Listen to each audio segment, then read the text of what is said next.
Hello again. In this video, I'm going to show you how to use the themes update script. So let's say that we wanted to add a new CSS variable to every theme.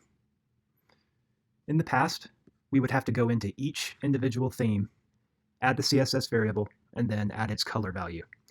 This requires repeating this addition 6 times, once for every theme. What we can do now is use the themes update script. So let me show you how to do that. Go into Create Theme, and in the configuration object, find where you want to add the new variable. For instance, I'm going to add one to RP colors. I've added RP theme color severe error, and its value is error.darkest. Okay, I'll save that. And now take note that in the existing theme outputs, there is no RP theme color error or severe error. That does not exist. Okay, I'm going to run yarn themes update.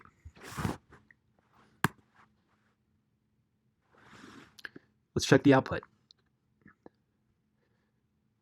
Starting here, yellow.js is missing the following definitions that exist on the create theme object. And it shows you what will be written to the theme file. So for each theme, none of them had RP theme color severe error. So we should have a message for each theme, which we do. It's all color-coded as well, so you know what you're looking at immediately. And what this message is showing is what will be written to each individual theme file if you agree down here in the CLI. So we're trying to add a new variable. Everything looks good. Would you like to write these updates to the theme files? I'll type in yes. Now notice what happens. Here are the theme files. Okay, it's updated every theme file. It's written to them.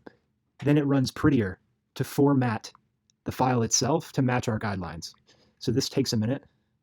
The change has been made. Prettier is now formatting.